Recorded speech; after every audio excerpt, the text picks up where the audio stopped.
జీ5 ఉండగా మీ favourite TV shows ని మీరు అస్సలు మిస్ అవ్వలేరు. Complete free.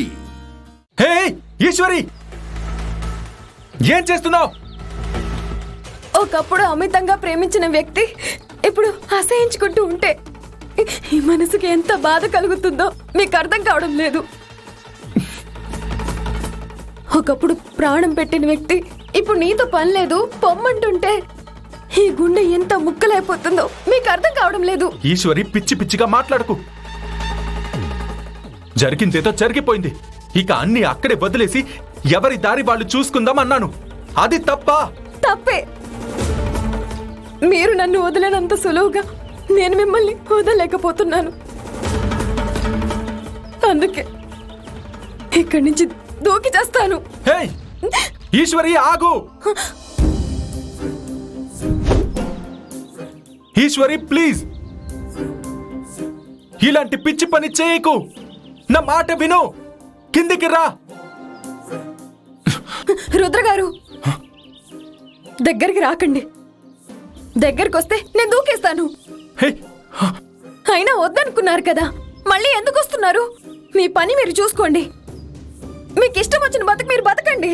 ఈశ్వరి దయచేసి నా మాట విని కిందికి రా. సరే వింటాను, కానీ నన్ను ప్రేమిస్తున్నానని చెప్పండి. నన్ను పెళ్లి చేసుకుంటానని చెప్పండి. అప్పుడు మీరు చెప్పిన మాట వింటాను.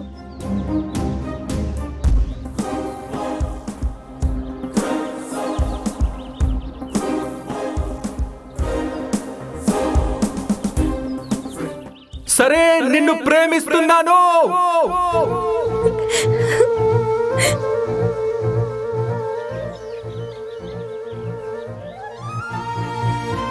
మరి మరి నన్ను పెళ్లి చేసుకుంటారా? హా, పెళ్లి చేసుకుంటాను. కానీ నాకు అర్థం కాని విషయం ఒకటి ఉంది. దానికి నువ్వు సమాధానం చెప్పాలి. ఏంటది? ముందు నువ్వు అక్కడి నుంచి కిందికి రా. నువ్వు ఎక్కడ దూకేస్తావా అని నాకు చాలా టెన్షన్ గా ఉంది.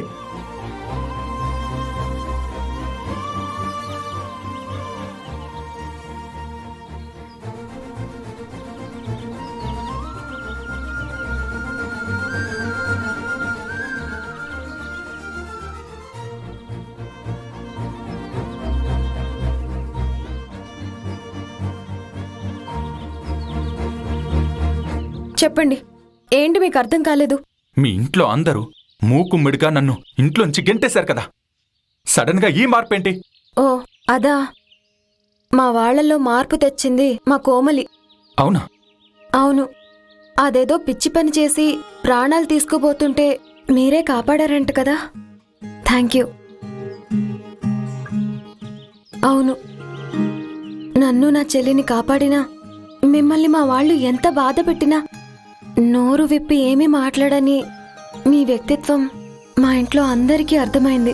Thank God. నీకన్నా కోమలియే బెటర్.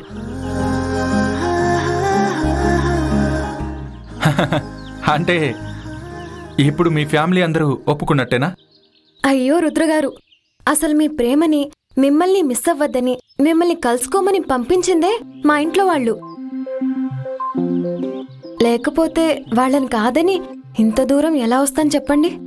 నాకు నమ్మబుద్ధి కావడం లేదు. వాళ్ళందరూ ఒప్పుకున్నారనడానికి ఏంటి రుజువు? మీకిప్పుడు రుజువు కావాలా? ఉండండి, రుజువు చూపిస్తాను.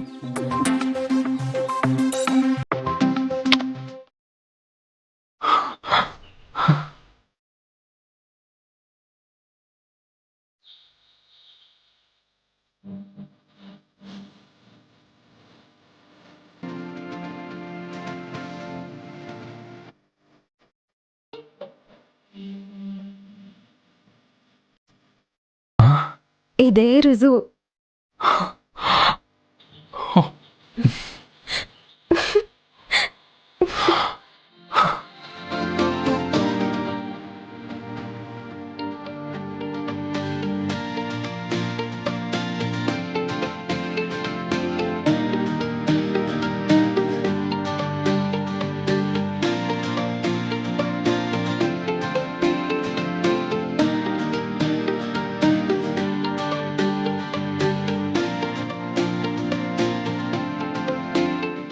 అవును, మీ ఇంట్లో ఆ బోర్డు మీద నాకు అన్ని ఇంటూ మార్కులే వేశారు కదా, ఇప్పుడు మీకు మీరే గ్రీన్ మార్కులు వేసేసుకున్నారా?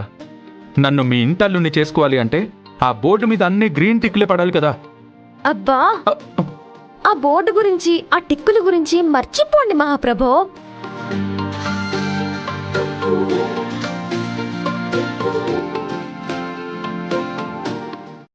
ఈశ్వరి జాడ కనుక్కోమని ఏసీపీ గారికి చెప్పాను. ఆయన నుంచి కూడా ఇప్పటి వరకు ఎలాంటి ఇన్ఫర్మేషన్ లేదు. ఇప్పుడెలా? ఈశ్వర్ ఏమైందని వాళ్ళ ఇంట్లో వాళ్ళు అడిగితే ఏం సమాధానం చెప్పాలి?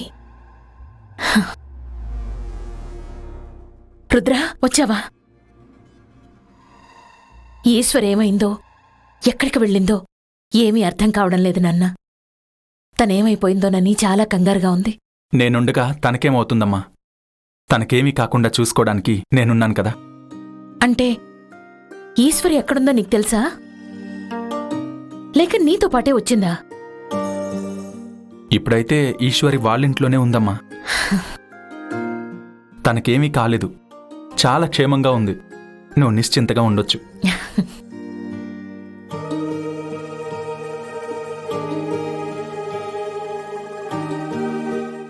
ఈశ్వరిని రుద్ర ఎత్తుకుపోయాడని అందరినీ నమ్మించి 2 కుటుంబాల మధ్య చిచ్చు రేపుదామనుకుంటే ఈ ప్లాన్ కూడా ఫ్లాప్ అయిపోయింది. నువ్వీ మాట చెప్పే వరకు నా మనసులో లేదు నాన్న. ఇప్పుడు నాకు కాస్త నిశ్చింతగా ఉంది. ఇంతకీ ఈశ్వరి మీద నీ కోపం పోయినట్టేగా? తన కుటుంబం మీద నీకెలాంటి ద్వేషం లేదుగా? అంతా సెట్ అయిపోయిందమ్మా. ఈశ్వరి నన్ను వెంటాడి వేధించి మరీ తన ప్రేమని నిరూపించుకుంది. తన కుటుంబం మొత్తం నన్ను, నా ప్రేమని అర్థం చేసుకున్నారని చెప్పింది. చాలా సంతోషంగా ఉంది నాన్న. ఇన్నాళ్ల నా కల నెరవేరింది. కంగ్రాచులేషన్స్ నాన్న. థ్యాంక్ యూ అమ్మా.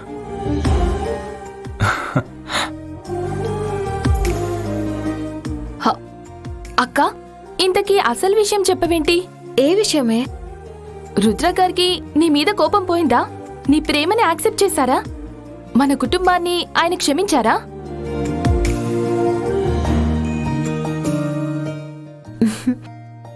నీ నవ్వు చూస్తుంటేనే అర్థం అవుతుందిలే ఈశ్వరి. రుద్ర కోపం మీద నీళ్లు చల్లి చల్లార్చేసావని. అయినా అంత కోపంగా ఉన్నవాడిని బాగానే మార్చేశావు ఈశ్వరి.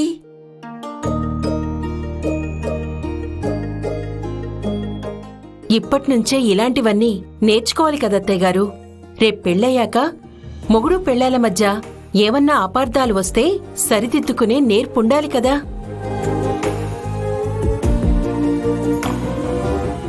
భలే చెప్పావు వదినా. ఈశ్వరి, ఇంతకీ ఆ అబ్బాయి పెళ్లికి ఒప్పుకున్నట్టేనా? త్వరలో ముహూర్తాలు కూడా పెట్టేస్తానన్నారు నానమ్మ.